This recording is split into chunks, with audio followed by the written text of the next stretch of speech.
Bom dia, irmãos. Graça e paz, amém? Amém. Graça e paz, amém? Amém.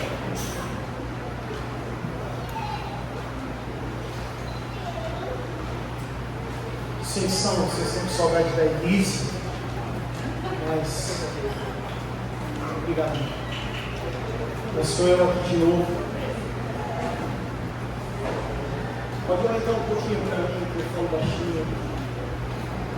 Pelo menos o retorno, por favor. Mas parabéns você que me aguentou esses 8 domingos falando sobre as controvérsias de Jesus. Parabéns a você. Vocês são demais. E antes de eu falar, de a gente falar da última, até porque semana que vem tem retiro.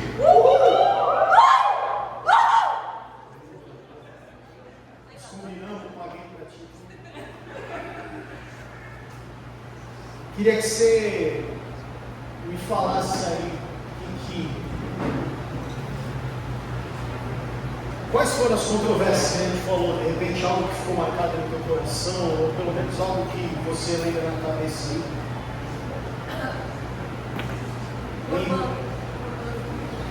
Corbã ficou marcado para Carol, quando a gente falou aonde estão a palavra, a tradição, né? A questão da tradição versus a autoridade da Escritura. O que mais?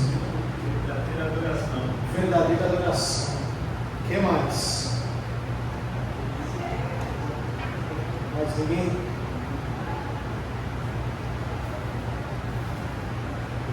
A controvérsia de hoje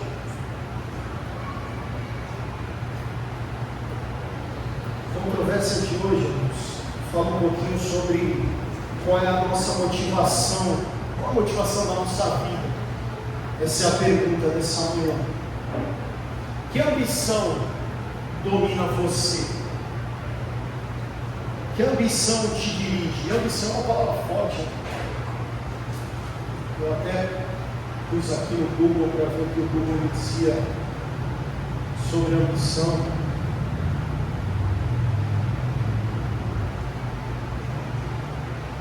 Ambição é uma palavra forte. Falei, cara, que palavra forte é essa? Ambição é um substantivo feminino, forte desejo de poder ou riqueza, honras ou glórias, cobiça. O segundo significado é anseio veementemente de alcançar determinado objetivo, de obter sucesso, aspiração, pretensão. Segundo John Stott, há apenas duas ambições que controlam todas as outras. A gente pode falar, eu tenho ambição de ser feliz, eu tenho ambição de ter sucesso, eu tenho ambição de cuidar da minha família, eu tenho ambição de levar Jesus ao mundo, eu tenho ambição de... Segundo John Stott, só duas ambições controlam todas as outras. Uma delas é a ambição que nós temos para a nossa própria glória, e a outra delas é a ambição que nós temos que ter para a glória de Deus. Em João, capítulo 12, versículo 42 e 43, João capítulo 12, 42 e 43, Jesus diz o seguinte: ainda assim, na verdade João está escrevendo isso, né? Ainda assim, muitos líderes dos judeus creram nele, Jesus, mas por causa dos fariseus, não confessavam a sua fé, com medo de serem expulsos da sinagoga. Preferiam a aprovação dos homens do que a aprovação de Deus. Irmãos, o dilema dos fariseus, que ouviram a mensagem de Cristo, creram em Cristo, mas eles ficavam acanhados, escondidos, porque Jesus estava fazendo uma revolução, ele dizia que era o Messias, os religiosos falavam que ele não era o Messias, falavam que ele era doido, que não tinha nada de Messias, tanto que ele foi condenado, ele foi morto, porque as pessoas, nem todas, acreditavam na mensagem que ele estava dizendo, se chocavam com tudo o que ele vinha falando, e nós passamos por vários temas, e hoje mais um deles. Os fariseus queriam criam, mas eu creio, mas eu não vou lá, não vou me juntar, eu não conta para ninguém, eu não quero, como diz o texto, estavam com medo de serem expulsos da congregação, da sinagoga, do que é que fosse. Esse era o dilema dos fariseus. Ou eles criam em Cristo, ou como aqueles que não criam, continuavam vivendo as suas tradições, as suas religiosidades. E o dilema para nós hoje é: ou nós damos glórias a Deus, ou nós recebemos glória. Esse era o dilema dos fariseus. Eles preferiam a aprovação dos homens, por isso que eles não queriam falar que eles criam em Jesus, que eles continuavam sendo vistos como grandes religiosos. E com isso, as glórias estavam todas para eles. Que bonito, ele jejua 2 vezes por semana, ele dá o dízimo de todas as coisas, ele ora, ele vai na igreja, olha que coisa boa. E o que esses homens buscavam era essa aprovação, esqueciam que toda a honra e toda a glória deve ser dada a Deus. No mesmo capítulo de João 12, no versículo 28, Jesus olha o seguinte: Pai, glorifica o teu nome. E nós podemos entender que essa era a ambição de Cristo, essa era a paixão de Cristo, aquilo que dominava a vida e o ministério de Cristo, no modo que ele pudesse declarar que o Pai deveria ser glorificado, que o nome do Pai deveria ser glorificado. E em João 17, versículo 4, ele fala assim: Pai, eu te glorifiquei na terra, completando a obra que me deste para fazer. A obra que tu me deste para fazer é a obra para que o teu nome fosse glorificado aqui. E nós não temos dúvida da escolha que Cristo fez, irmãos, porque ele foi na cruz, mesmo ele tendo orado lá no jardim, falando: Pai, o peso está muito grande, se possível passa de mim esse cálice, mas que a tua vontade seja feita, porque eu estou aqui para glorificar o teu nome. Cristo, durante sua vida inteira, preferiu dar glórias a Deus. E quando nós preferimos com as nossas vidas, irmãos, dar mais glórias a Deus, nós estamos satisfazendo os desejos que foram expressos verbalmente pelo próprio Cristo, quando ele falou, quando alguém o questionou, ele falou: como a gente deve orar, Jesus?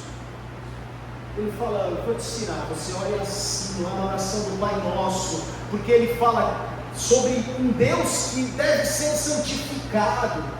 Quando nós nos preocupamos mais com a glória de Deus do que a nossa glória, nós estamos nos preocupando com que o nome de Deus seja santificado, que o reino de Deus venha, como é a oração do Pai Nosso, e que a vontade de Deus seja feita na terra, nas nossas vidas. E aí, irmãos, na ambição de Cristo está o nosso segredo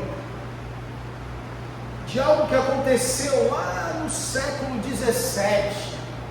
Não sei se você já deve ter ouvido. Se não ouviu, você está muito mal atualizado.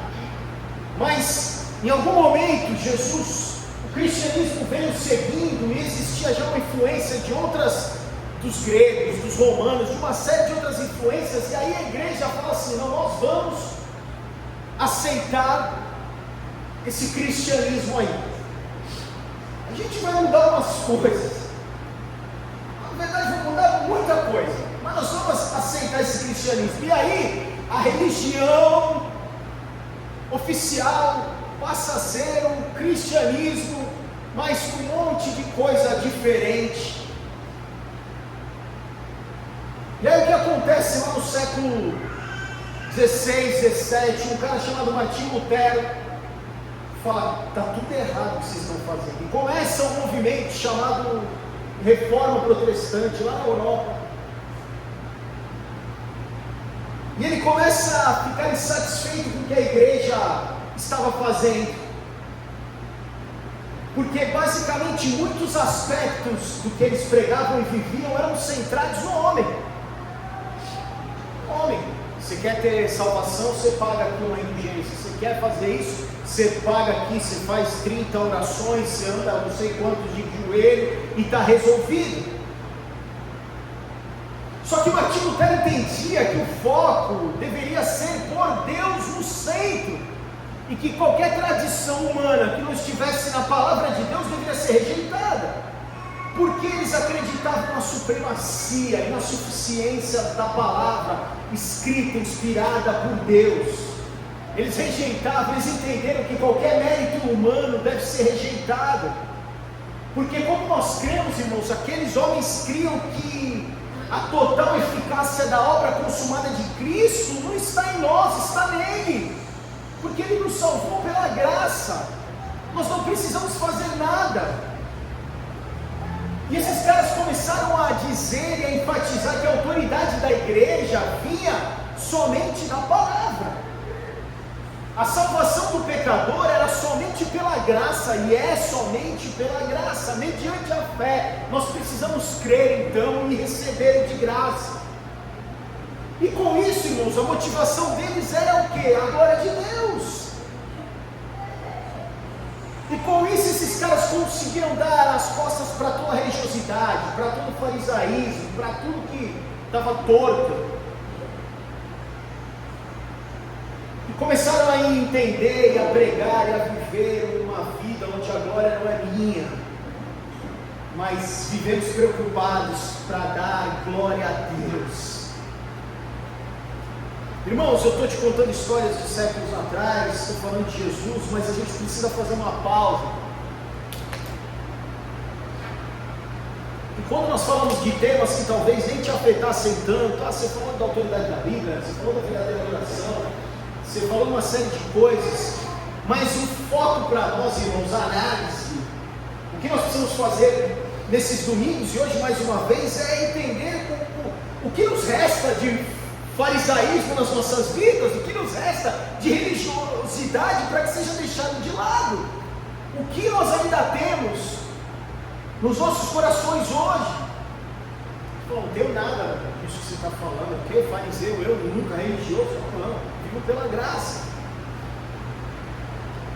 Mas alguns exemplos, irmãos, podem ser encontrados, por exemplo, na adoração. Por exemplo, a verdadeira adoração de coração, nós falamos sobre isso, o Dan lembrou bem, é a atividade mais centrada em Deus que eu posso participar. Porque é na adoração, irmãos, que nós damos todo o crédito pela glória devida ao nome de Deus. E nada mais, irmãos, vou usar o termo desinfeta, nada mais nos desinfeta, nos deixa livres, limpos do egocentrismo, quando nós colocamos a nossa vida verdadeiramente para adorar a Deus. Porque não é mais sobre mim, é sobre Ele. Eu não olho mais para mim, eu olho para Ele, adoro Ele, é tudo para Ele, contudo, irmãos. Quantas vezes o ministro está ministrando aqui sente-se orgulhoso? Nossa, como eu dirigi o louvor bem hoje. Como foi maravilhoso o culto hoje. Quantas vezes o pregador se orgulha e fala, nossa, como eu falei bem hoje, as pessoas choraram, as pessoas deram glória, aplaudiram, as pessoas me parabenizaram, olha que pregação bonita, maravilhosa, como você foi eloquente, como você conhece, etc, etc. Quantas vezes os músicos descem e falam, nossa, hoje eu apavorei, toquei muito. Quantas vezes você sentado aí e fala, hoje eu estou de parabéns, esse mês eu estou de parabéns, de todo domingo para a igreja, eu ofertei, eu comprei cepilho, eu comprei o que for, eu ajudei no almoço, etc, etc, eu sou muito cristão. Irmãos, essas coisas só acontecem quando a nossa atenção está naquilo que não deve estar, porque a nossa atenção e devoção deve estar exclusivamente em Deus. Em Deus, irmãos. Deus. O evangelismo é uma forma simples de proclamação do evangelho, mas quantas vezes esse evangelismo está centrado no homem? Porque as pessoas acham que são campanhas publicitárias, são estratégias de marketing que podem fazer com que as pessoas aceitem a Cristo e esquecem. Quem convence não somos nós. Não é todo o meu poder de persuasão, não é tão bonito eu vou fazer um banner, um post. Não, nada disso. E quando nós trabalhamos, irmãos, quando nós servimos algum ministério na igreja, o ministério significa serviço. E nós aprendemos com Cristo que o serviço precisa ser humilde e sem interesse nenhum. Marcos 10, 42 a 45 diz o seguinte: ao contrário, quem quiser tornar-se importante entre vocês, deverá ser servo. Aqui, irmãos, abre parênteses, aqui não está anotado, deixa eu falar uma coisa. Aqui está o grande ponto que muita gente não entende. Porque as pessoas, às vezes, vêm para a igreja, vão embora, porque elas querem ser importantes. Só que o importante é aquele que deve ser. O importante deverá ser servo. O texto fala: quem quiser ser o primeiro, deverá ser escravo de todos. Aquele que quer ser o primeiro, que sirva a todos. Pois nem mesmo o Filho do Homem veio para ser servido, nem Cristo, Filho de Deus, veio para ser servido, mas para servir e dar a sua vida em resgate por muitos. Irmãos, nós que servimos devemos ter como modelo Cristo. Um Cristo que veio para servir, e não os fariseus, os religiosos que vivem para serem servidos. Me serve lá, já que eu sou pastor, deixa eu dar uma carteirada aqui, alguém quer me servir? Irmãos, a nossa oração, o nosso evangelismo, o nosso ministério ficam contaminados quando o foco deixa de ser trazer, dar glória a Deus. Glória nenhuma a mim, toda a glória deve ser a Deus, mas ainda assim nós desejamos, irmãos, uma aprovação, queremos ser aprovados, e quando nós preferimos mais a glória de Deus, a nossa, de alguma maneira nós estamos procurando a aprovação dele, e não a de outras pessoas. Não importa os outros, importa a glória a Deus, e quando eu dou glória a Deus, então com certeza Deus pode de alguma maneira me aprovar. Jesus disse em João 5,41: eu não aceito glória dos homens. E Jesus não precisava mesmo de nenhuma glória, porque ele já tinha sido aprovado por Deus. Mas a ambição daqueles fariseus que estão ouvindo Jesus era diferente. A preocupação daqueles caras era de serem respeitados por outras pessoas. Eles não estavam preocupados com a religião, enquanto eles eram visualmente religiosos, mas por dentro esqueciam que Deus sonda o coração. Antes que a palavra chegue à nossa boca, Ele já conhece. Isso, irmãos, tem um impacto negativo, teve na vida daqueles homens, e se nós vivemos assim, isso tem um impacto negativo nas nossas vidas. Porque essa ambição deles, irmãos, de receberem aplausos, impedia a conversão deles. João 5,44 diz o seguinte: como vocês podem crer se aceitam glória um dos outros, mas não procuram a glória que vem do Deus único? Como vocês podem crer, então, aceitarem Cristo, se vocês não estão preocupados com a glória de Deus, vocês estão preocupados com a glória dos outros? Segundo, a ambição por aprovação impactava o testemunho deles. No capítulo 12 de João 42, 43 diz assim: muitos líderes dos judeus creram nele, mas por causa dos fariseus não confessavam sua fé, com medo de serem expulsos da sinagoga. O texto que nós lemos no começo: preferiam a aprovação dos homens, que loucura, do que a aprovação de Deus. Eu prefiro os aplausos dos homens do que dar glória e fazer a vontade de Deus. Os olhos deles estavam nas outras pessoas, eles estavam ávidos por popularidade, por elogio, por aplausos. Eles estavam preocupados: o que a igreja vai pensar, o que o sinédrio vai pensar, o que os outros judeus vão pensar, os fariseus vão pensar. A vaidade deles os deixou cegos, irmãos. Esqueceram que toda a glória é para Cristo. O terceiro problema deles, irmãos, é que a busca por ambição deles prejudicava o comportamento social deles. A busca por ambição contaminava, prejudicava como eles eram em público. Mateus 23, 5, 7 diz o seguinte: tudo que fazem é para serem vistos pelos homens. Eles fazem seus filactérios bem largos. Filactérios, irmãos, eram caixas com textos da Escritura, que aqueles homens ou punham na testa, uma caixinha amarrada na testa ou no braço, e a qualquer momento ali eles tinham textos, eles podiam, tinha uma caixinha de promessa, eles podiam tirar ali e ler textos. Então, Jesus está falando que eles fazem filactérios bem grandes, para que as pessoas vejam, nossa, que coisa, olha, tem tudo ali escrito na cabeça, no filactério deles, eram bem largos.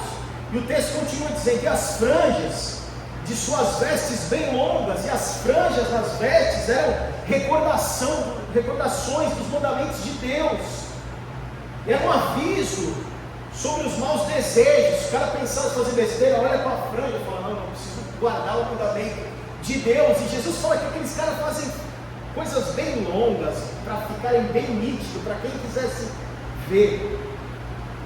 Jesus continua dizendo, gostam do lugar de honra nos banquetes e dos assentos mais importantes na sinagoga. Esses caras iam na área VIP lá, sabe a área VIP? Esses caras aqui, esses caras, Jesus fala, gostam de ser saudados nas praças e de serem chamados rabis. Irmãos, domingo passado minha sogra anunciou que está vindo para a igreja, para Graça e Paz, depois de anos. Mas hoje ela não está aqui, está fazendo almoço. Culpa minha, como salva. Ela falou, e agora? Eu vou te chamar de pastor, eu vou te chamar. Chama de tio, pai. Que nem a maioria dos meninos falam, pode me chamar de tio. Eles falam, eles gostam de ser chamados de rabi, pastor. A gente é tudo igual aqui, mas só tem uma responsabilidade a mais aqui. Mas se alguém quiser vir pregar, pode vir, fica à vontade. Estamos todo mundo aqui para servir o que Jesus fala. O que quer ser grande, qualquer coisa, o cara que tem que ser servido, irmãos. É o primeiro a pegar a vassoura para poder enxugar a goteira, é o primeiro a poder pôr as cadeiras aqui, irmãos. Não tem outra sentido, irmãos. Não tem. E tudo isso não é por nós, porque muitas coisas que a gente faz aqui, que vocês fazem, ninguém vê, porque a gente faz para a glória de Deus. Mas esses caras gostavam de se sobressair, de receber honra de outras pessoas e serem aplaudidos. Parabéns, que bonito. E esses caras se esforçavam para ganhar a admiração dos outros. A quarta coisa que atrapalhava a vida deles, irmãos, é que a ambição deles arruinava a prática religiosa. E aí nós vamos se focar um pouquinho mais aqui no texto de Mateus 6. Mateus capítulo 6, versículo 1 diz o seguinte: tenham cuidado de não praticar suas obras de justiça diante dos outros, para serem vistos por eles. Na sequência do texto, irmãos, Jesus dá 3 exemplos específicos. No versículo 2 a 4 ele fala sobre dar esmola, 5 e 6 ele fala sobre orar, e no 16 ao 18 ele fala sobre jejuar. E essas 3 coisas, irmãos, elas expressam de alguma maneira um dos nossos deveres como cristãos. A gente tem um dever para com o próximo, a quem amamos, e nós, naquela época eles faziam isso por meio de esmolas. Hoje nós fazemos isso por meio de ofertas. Compramos um convite para vir almoçar. Hoje nós vamos comprar um sequilho que tem lá atrás. Nós vamos ofertar para o almoço. Nós vamos ajudar de várias maneiras. Eles expressam também o dever que nós temos para com Deus, a quem dependemos. Por isso que nós oramos para colocar tudo no lugar, para nós chegarmos para Deus e termos comunhão com Ele. E para o dever que nós temos para com nós mesmos, porque o jejum exerce para nós uma disciplina e um domínio próprio. Tem uma máxima na minha vida: se alguma coisa te domina, pense nisso. O que te domina? Uma série, um vício, o que te domina? Se isso te domina, irmãos, porque a única coisa que deve nos dominar é Deus, beleza? A gente foi comprado por alto preço, filho de Deus, toda a honra e glória seja Ele. E o jejum muitas vezes nos ajuda a fugir dessas coisas, a criar uma disciplina, para que nós tenhamos um domínio próprio, que nada possa nos dominar. A gente está no controle do que podemos. Do que não podemos a gente entrega para Deus, porque Ele que conhece nosso futuro e tem um plano de bem para nós. A diferença entre a espiritualidade dos fariseus e a cristã estava, portanto, não no que esses caras faziam, porque eles davam esmola, porque eles oravam, porque eles jejuavam, mas era na forma que eles faziam, nas razões pelo que eles faziam, e por conta disso nas consequências. Esses caras inventaram uma forma alternativa de religião, que era a religião da ostentação, irmãos. E quando Jesus fala disso aqui em Mateus 6, Jesus fala de uma maneira até cômica. Jesus está até tirando uma onda com eles.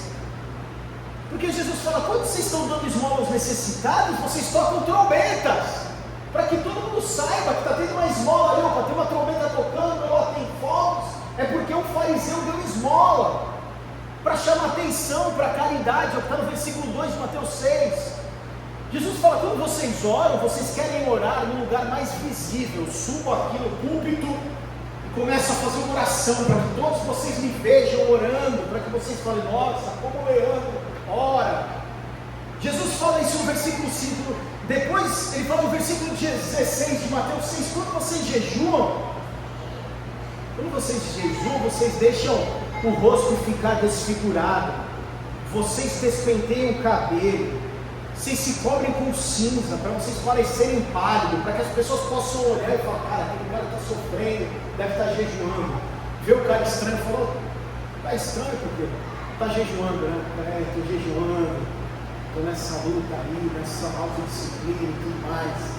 Aparência triste, é o que diz no versículo 16.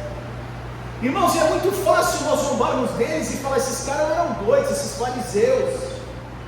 Mas talvez eu e você não toquemos trombetas, mas a gente gosta de ter o nosso nome lá na lista dos principais doadores. Os principais doadores do almoço, está lá o nome do Leandro.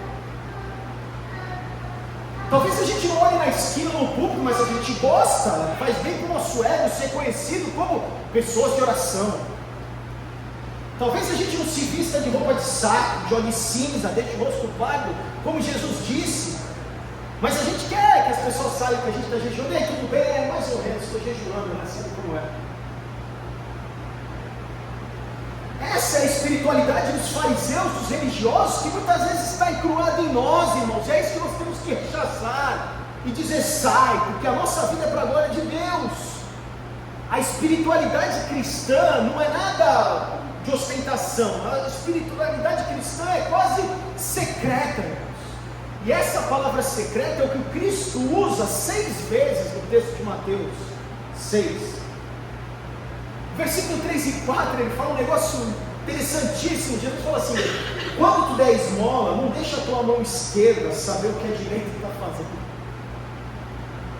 Como eu posso fazer? Isso responde, tá?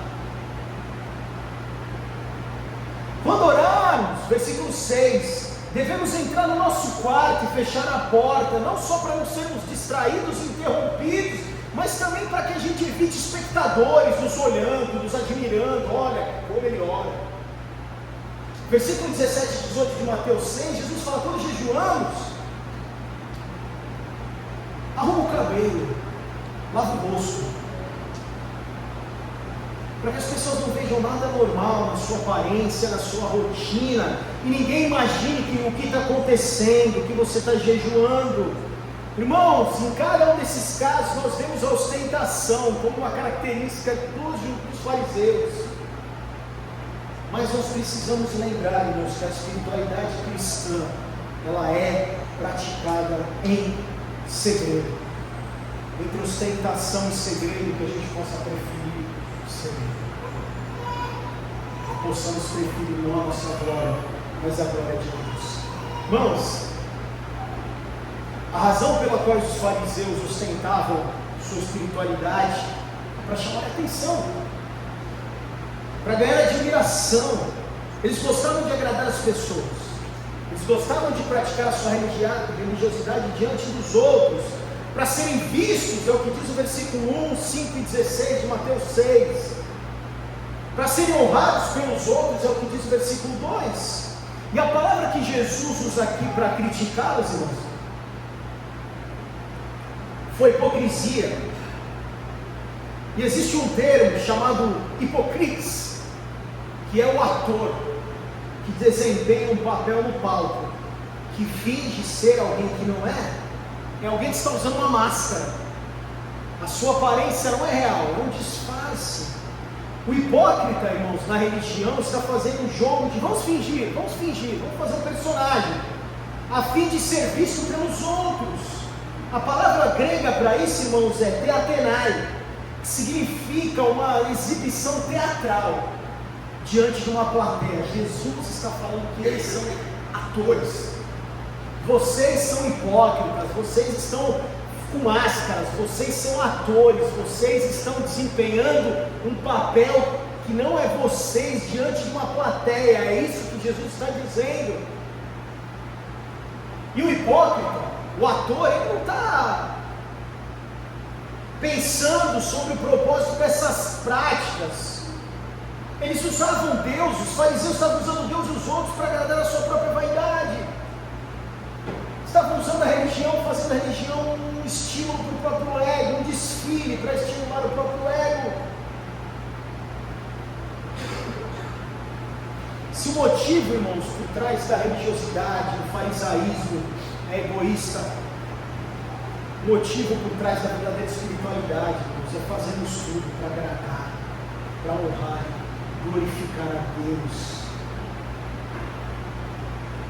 Mas então, Leandro, nós devemos viver a nossa vida cristã para sermos vistos pelos outros ou não?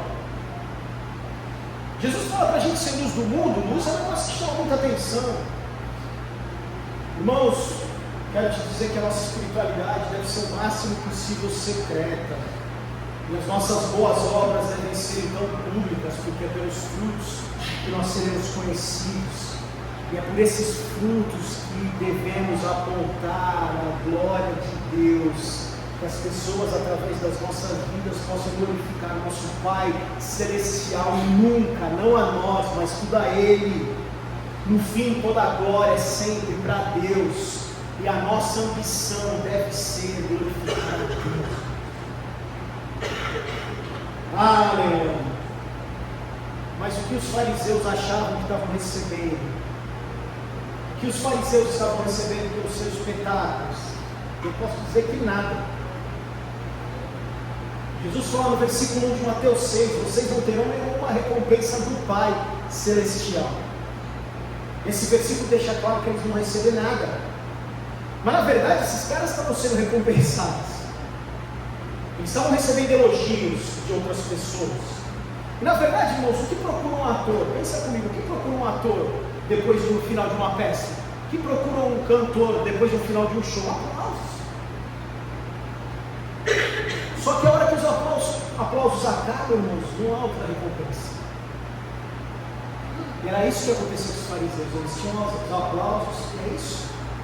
Só que os cristãos, eu e você, irmãos, com a verdadeira espiritualidade, nós podemos pegar os versículos 4, 6 e 18 de Mateus 6, Jesus diz o seguinte: e seu Pai, nosso Pai Deus, que vê o que você faz em segredo, o recompensará. Aleluia. Então, tem recompensa aí. O que Jesus quis dizer com isso? Qual a natureza dessa recompensa? O que nós vamos ganhar? Se tem recompensa, então vale o esforço. Se está me dizendo que tem uma recompensa em fazer tudo em segredo, já gostei dessa história, eu vou nessa aí. E é verdade, nós seremos recompensados, mas nós seremos recompensados, sabe como? Na hora. Desculpa te falar que eu não tenho nada de galardão, pelo menos que eu saiba. Um dia eu vou saber de verdade, mas nesse momento não tem nada de galardão. Não vai ter uma casa melhor de 2 andares com piscina para você lá, porque você foi mais bonzinho que eu. Não tem nenhum benefício na morada eterna diferente para você. A recompensa para nós, irmãos, Jesus fala: o Pai que vem em segredo recompensará. É uma recompensa imediata. Mas como, Leandro? Que recompensa é essa? Irmãos, quando nós ofertamos em secreto, ofertar em secreto é compartilhar com Deus uma descoberta secreta também. Sabe qual é, irmãos? Melhor é dar que receber. A recompensa para a esmola, nós temos certeza, irmãos, que não há maior felicidade do que dar do que receber. Quando nós damos esmola, quando nós ofertamos, irmãos, isso nos enche de alegria. A recompensa é essa alegria, porque nós podemos abençoar e ajudar alguém. Quando nós oramos em secreto, irmãos, nós encontramos Deus. E quando nós encontramos Deus, nós estamos esperando satisfazer a nossa fome, a fome que nós temos por Ele, de encontrá-lo, de receber dele coisas novas, que nosso espírito seja revigorado, que a nossa força seja renovada. Quando nós jejuamos, irmãos, em secreto, nós podemos ser recompensados para que nosso domínio próprio possa cada vez ser maior, para que haja alegria, para que haja paz e liberdade, que esse jejum resulta. Quando nós deixamos de lado aquilo que nos domina, ou que não deveríamos dominar, nós podemos então dizer para quem quiser: isso não me controla, eu sou escravo de Cristo. O propósito da esmola, da doação, é aliviar o sofrimento daqueles que necessitam. O propósito da oração é desfrutar da comunhão com Deus, é um privilégio para nós. Que recompensa que eu espero, irmãos, depois de orar? A recompensa está lá. Na verdade é um privilégio, podemos falar com Deus. O propósito do jejum é nos disciplinar, para que possamos ter uma resiliência. Não existe uma recompensa que essa, gente. Não existe nenhum tijolinho de ouro esperando lá. Tudo isso é para o nosso próprio benefício, para a glória de Deus. Só que, irmãos, o mesmo espírito farisaico ainda nos assombra hoje. E essa é a reflexão que nós precisamos fazer. Esse desejo de ser elogiado por outros está profundamente enraizado na nossa natureza caída. Nós ansiamos por aplausos, nós buscamos elogios, nós somos motivados pela bajulação, nós queremos ser parabenizados. E abre um parênteses aqui, irmãos. Quando sua esposa fala: você não me elogia, você fala: porque o pastor falou aqui na cara elogiar. Não é isso que eu estou falando, cara.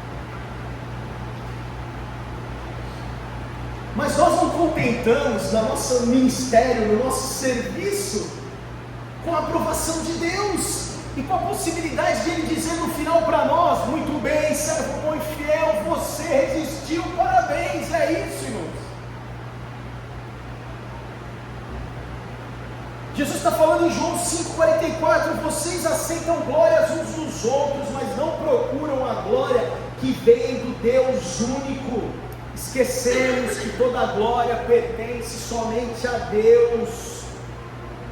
E uma vez que nós reconhecemos isso, irmãos, nós vamos entender que substituir isso em qualquer situação é idolatria. Quando nós substituímos a glória de Deus por qualquer outra glória, seja nossa, seja de quem for, é idolatria. É tirar de Deus a glória que é somente dele. Toda a glória pertence a Ele, não pertence a mim, não pertence a ninguém, pertence a Ele.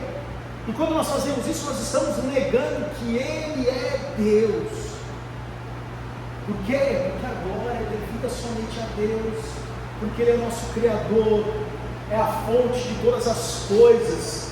O salmista, lá no Salmo 103, diz o seguinte: Ele nos fez e somos dele. Nossa vida está nas mãos de Deus, e tudo que temos e somos é por Ele, para Ele. Paulo fala em 1 Coríntios 15:10, ele fala assim: pela graça de Deus, sou o que sou. Irmãos, pela graça de Deus nós somos o que somos, pela graça de Deus nós estamos onde estamos. Nós precisamos a cada dia reconhecer a nossa dependência de Deus, reconhecer a verdade de que somos o que somos pela graça de Deus. Finalizando, a glória é somente Deus, é somente a aprovação dEle que a gente precisa buscar. Se portanto nós estamos recebendo glória no lugar dEle, estamos usurpando um direito que é somente Deus, que é o direito de ser glorificado. 1 Coríntios 4:5, Paulo fala algo para nós: ó, portanto, não julgue nada antes da hora devida. Espere até que o Senhor venha. Ele trará à luz o que está oculto nas trevas e manifestará as intenções dos corações. Nessa ocasião, cada um receberá de Deus a sua aprovação. É isso que nós queremos. Queremos receber de Deus a nossa aprovação. O pecado, irmãos, é uma entrega. Nós pecamos quando nós nos entregamos à tentação básica de sermos como Deus. O pecado é uma rebelião contra a divindade de Deus. É a nossa arrogante indisposição de nos colocarmos na situação de servos, dignos de misericórdia, de graça, e deixarmos que Deus seja Deus, como Ele deve ser glorificado, digno de todo louvor e toda adoração. E é somente quando nós reconhecemos isso, que Deus é Deus, o princípio de todas as coisas, o fim para qual iremos, é que essa religiosidade, esse farisaísmo dentro de nós se rende ao verdadeiro cristianismo. Então a gente não vai mais viver horizontalmente como fariseus, buscando glória. A gente vai viver verticalmente, reconhecendo Deus como a única fonte e o único alvo para toda a glória.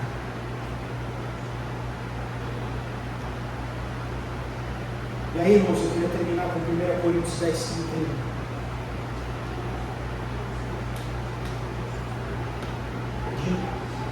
De novo, antes do meu último versículo.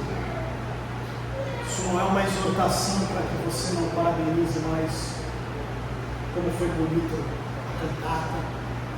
Você não diga que sua esposa está maravilhosa hoje. Isso é um alerta para que a gente não busque a glória que é devida a Deus. Vocês entendem isso?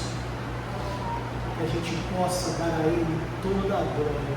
E Paulo diz em 1 Coríntios 10:31 o seguinte: quer vocês comam, bebam ou façam qualquer coisa, façam tudo para a glória de Deus. Tudo para a glória de Deus. É esse o objetivo da nossa vida, por isso que estamos aqui. Fomos criados para glorificar o nome de Deus. Que a nossa ambição não seja por glória a nós, mas que a nossa ambição, o nosso desejo seja, assim como Cristo fez, nosso maior exemplo, seja glorificar o Pai, que Ele é merecedor de toda a honra, toda a glória. Amém? Vamos orar com os seus olhos?